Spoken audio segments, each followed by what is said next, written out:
Ladies and gentlemen, welcome to our webinar of the military heritage of the Cold War. And today we have the very distinguished guest, Chris. Chris will give a presentation about the Black Cat and the Black Bat Squadron heritage and history. He wrote books about this squadron, and now the basement and some military sites are now the listed heritage of Taiwan. I think Chris will give us a very interesting and important speech. Chris, the floor is yours. Thank you, Chauncey, and hello, everybody. These two squadrons, the Black Bat Squadron and the Black Cat Squadron, were formed within the Republic of China Air Force and became really quite iconic to all Cold War historians, but more especially, of course, to those interested in Taiwan or in aerial reconnaissance and in spy planes and so on. But I think they are emblematic in a wider sense of the relationships that the complicated sometimes relationships between the US and the Republic of China and the People's Republic of China during the Cold War. One thing is quite certain, and that is that on Taiwan, those squadrons, the proud history of those squadrons is very much appreciated and still remembered to this day, and rightly so. Next slide.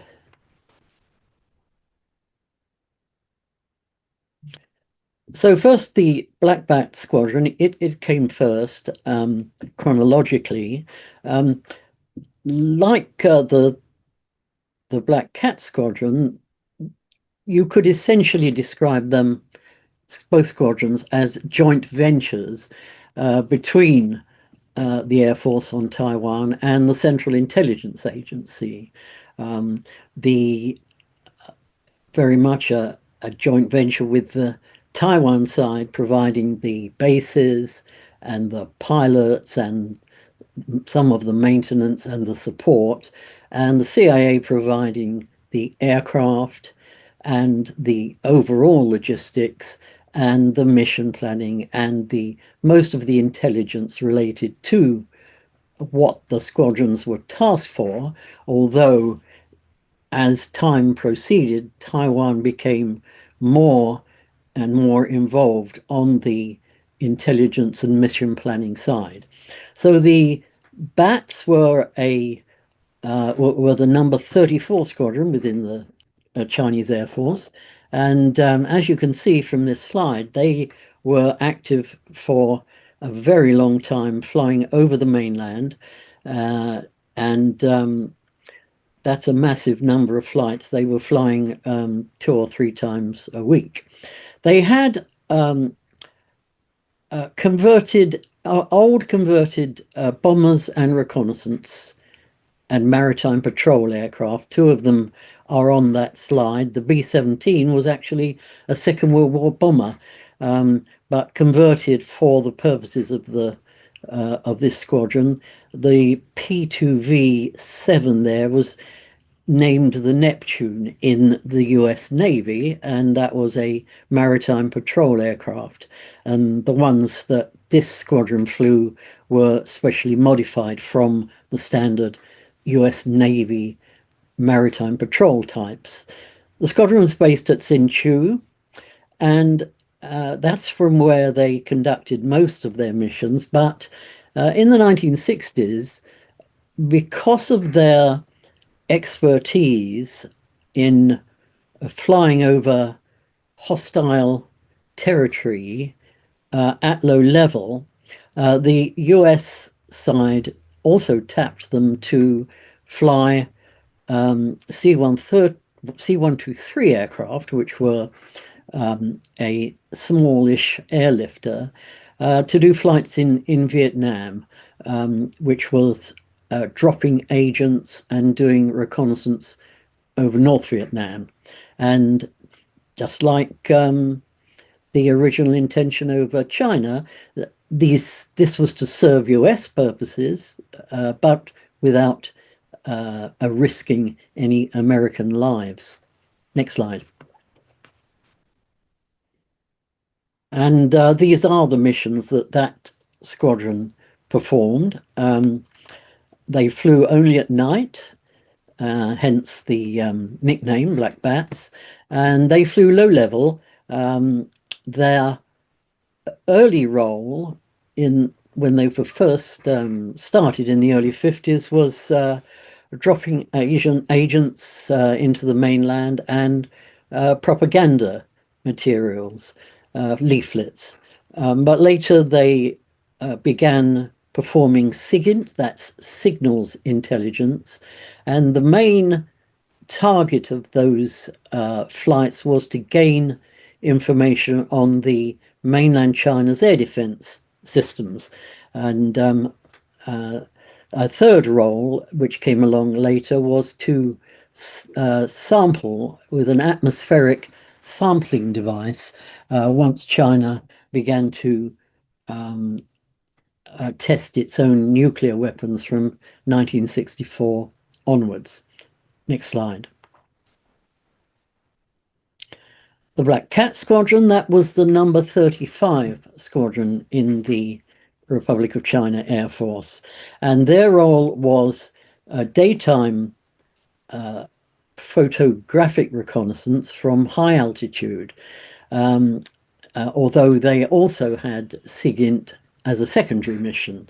The U-2 was a specialized high-altitude reconnaissance aircraft which had been developed in the mid-60s by the CIA to fly over the Soviet Union, which it did successfully for 4 years until one was shot down over the middle of the USSR in 1960.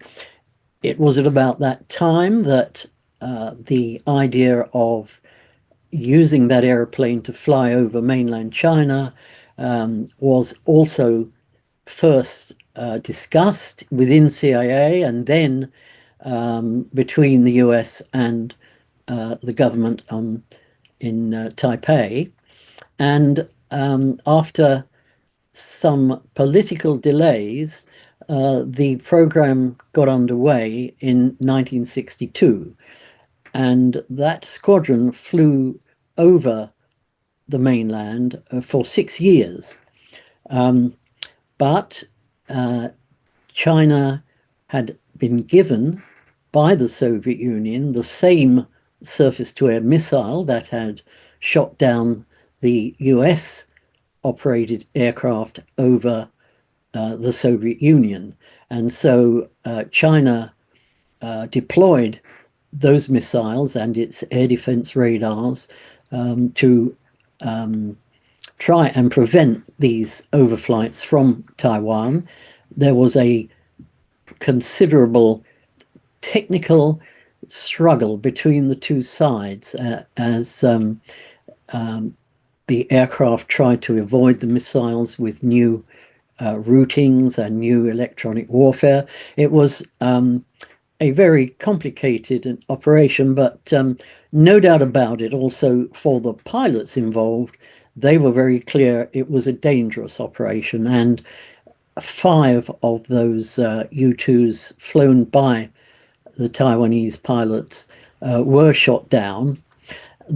After the last one was shot down in 1967, the decision was taken that they would no longer be exposed to danger by flying over the mainland, but a new variant of the U-2 and a new sideways looking camera made it possible to gather some intelligence from the mainland by flying along the China coast. And so there were a further over 100 flights over the next 6 years along the China coast. The U-2 flew, by the way, at 70,000 feet or above, so very high. It was a unique aeroplane in that respect. Next slide. The politics of all this, the Chiang Kai-shek's ambitions to go back to the mainland, the US, I would judge, half supported those plans. It suited the US to, of course, keep mainland China in a state of anxiety, and it was therefore a supporting role that was part military and part overt and part intelligence-led with the CIA and thus covert. The MAAG was a military organization, the Military Advice and Assistance Group, which was set up on Taiwan in 1951, and that was responsible for the wide range of military equipment and support that the US was to provide to Taiwan. There was a formal treaty in late 1954, and US support for Taiwan grew, and of course American equipment played an important role in the first Taiwan Straits crisis, and including the air-to-air battles that occurred over the Straits. And by the time of the second crisis, these two squadrons were playing a major part in the intelligence gathering side. Overt v covert, I've mentioned that. Deniable efforts like the two squadrons overflights would be performed under the auspices of the CIA, whereas overt operations would be done with the support of the US military forces.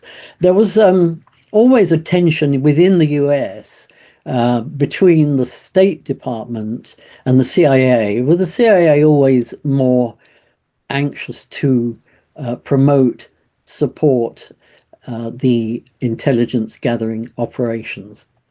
I've mentioned the Vietnam War, but the nail in the coffin, if you like, for these two squadrons came when Nixon, Dr. Kissinger, began the US opening to China, and by then the Black Bat Squadron had already been disbanded, and the U-2 operation came to an end in 1974. Next slide. Here is a typical example of one of the leaflets that were dropped, and I thought you'd like to see that one, because that that was dropped on air bases in mainland China. You can see some of the locations there where pilots who might defect were invited to do so, and you've got them shown the heading and the duration of flight to get them from the mainland to Taiwan. And if you go to the Chinese Air Force Museum at Kangshan, you will indeed find a number of Chinese MiG fighters that were flown, defected to Taiwan. But those leaflets were mainly dropped by the Black Bat Squadron. Next slide. Here are just a few pictures to illustrate the joint nature of these operations and the regard and the friendly relations but at the operating level that developed between the two sides. On that first picture on the left is Ray Klein, who was the CIA station chief in Taiwan, and he's talking there and having a Mai Tai with the commander of the Air Force and the chief intelligence officer of the Republic of China Air Force. On the right, one of the Americans is admiring the wings of the Chinese Air Force, which have been presented to one of the other colleagues there. So yeah, just an illustration of how tight-knit these operations were and how very close relationships developed between these two sides. Next. The toll of deaths in the Black Bat Squadron was very considerable because those airplanes had a large crew. There were pilots, there were navigators, there was flight engineers, there were signals intelligence operators in the back of the plane. There were also the people responsible for pushing the leaflets and the agents to be dropped, arranging for those to leave the plane at the rear. So that's why when you look here at this slide and see the 5 times that the P2Vs were shot down, that large fatalities occurred because of the number of the crew. And in fact, there were 7 of these P2Vs modified for the joint operation, and as you can see, 5 of them were shot down. Next slide. As for the U2s, after the mainland shot down the first 4 U2s, they were put on display in Beijing in late 1964. And as you can see, a large propaganda effort was mounted and attracted a lot of attention. Next slide.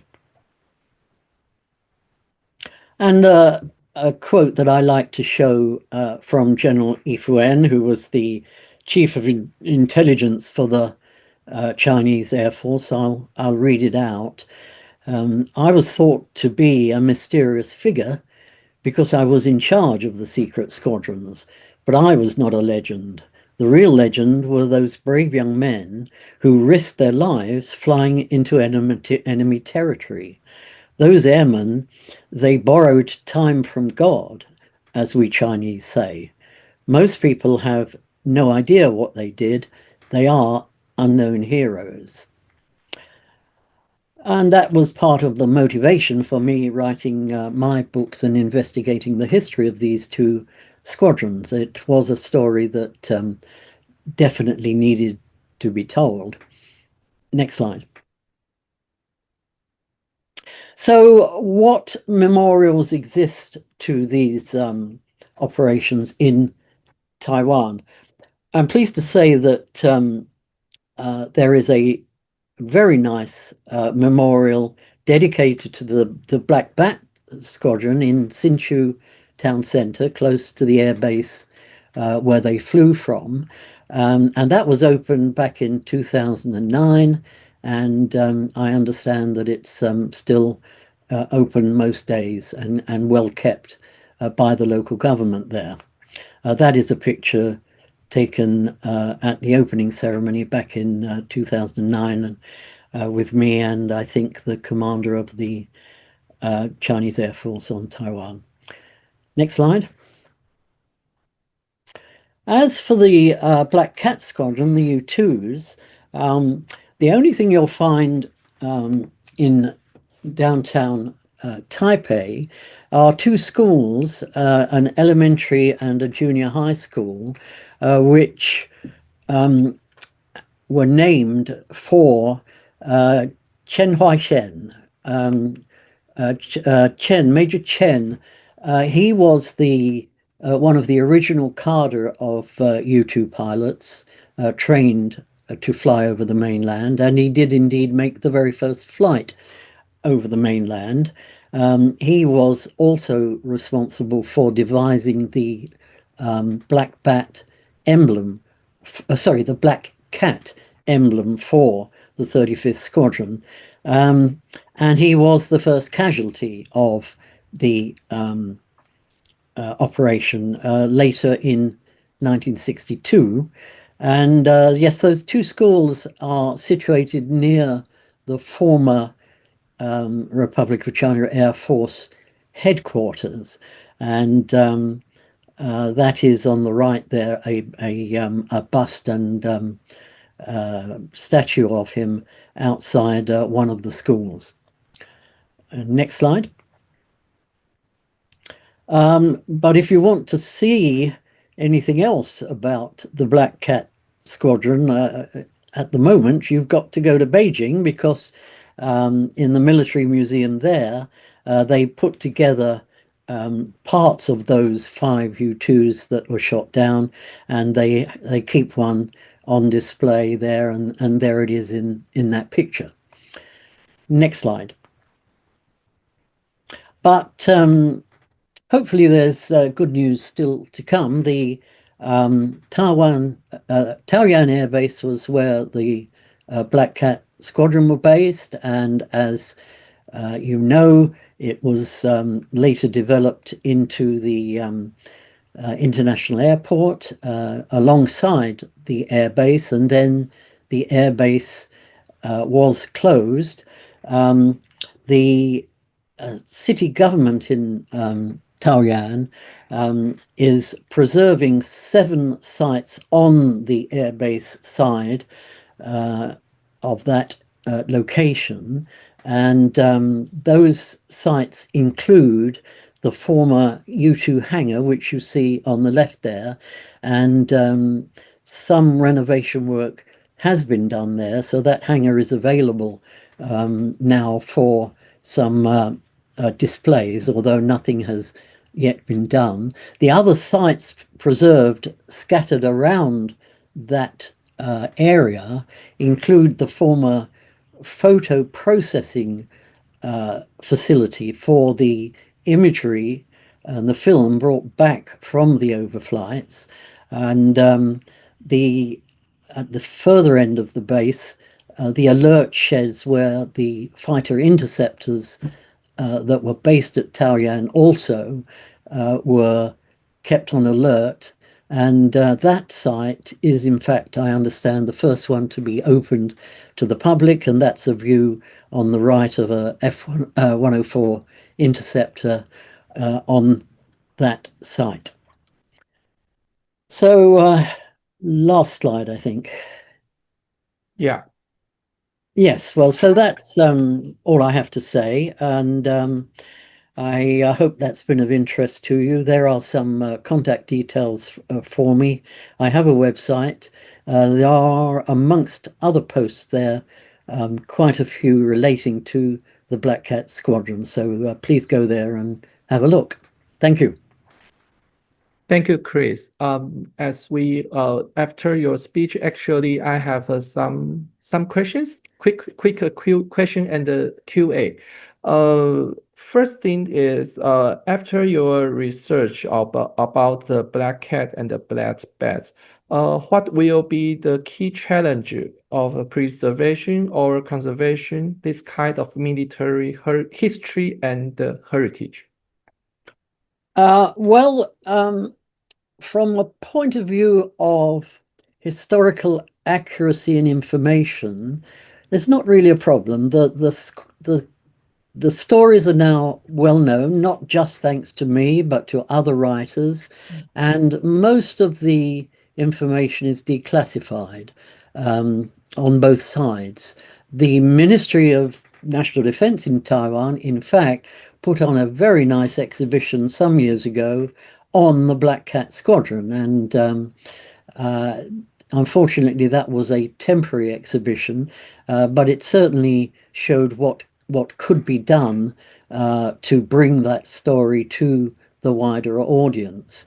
The artifacts, well, there are a few around. For instance, the pressure suit that the U-2 pilots had to wear to protect themselves at high altitude from a decompression of the cockpit. One of those is on display in the Republic of China Air Force Museum at Kangshan in the south, and there are other displays on the wall and in cabinets there about both squadrons. What is not unfortunately available are airframes. Neither the U-2 nor the P-2V airframes are in Taiwan, and there is perhaps in the future the possibility of a U-2 being made available, or perhaps a replica being built and put in that hangar in Taoyuan. Yeah, but thank you, Chris. And I think you already reaching my second question is in this kind of a military history and the heritage, what can be the preservation attributes or elements in this kind of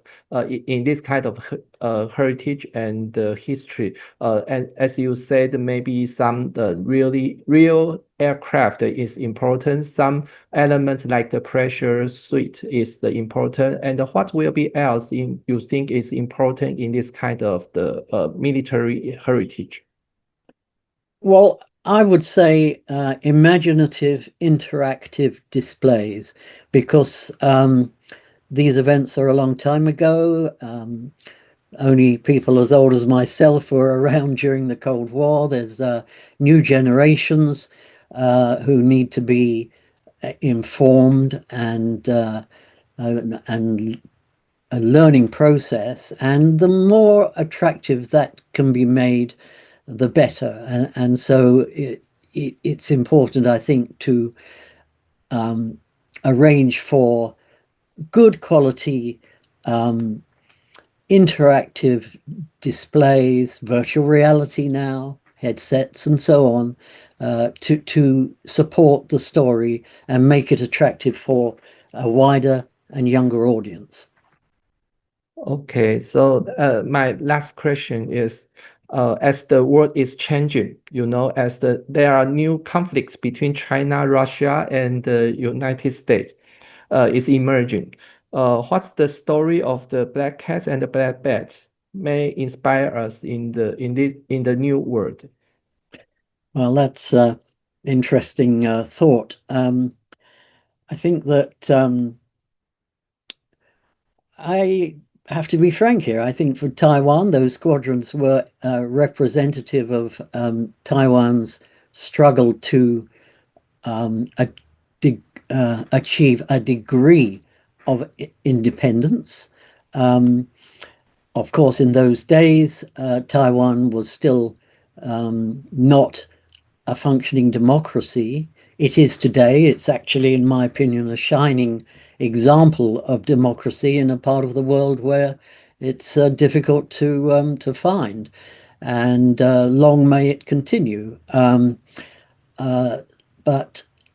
I think that those squadrons and their history can be used to, I think, inspire people, but to make them understand that there is a value in Taiwan, in its unique heritage and its unique current situation, which will hopefully continue with the groundwork having been laid for what Taiwan is today by that history from the past. Thank you very much, Chris. Your speech and some discussion is very useful and very valuable. I think our recording now is finished. Thank you very much, and wish you have a good visiting in Taiwan next year. Thank you. Okay, thank you. And we'll have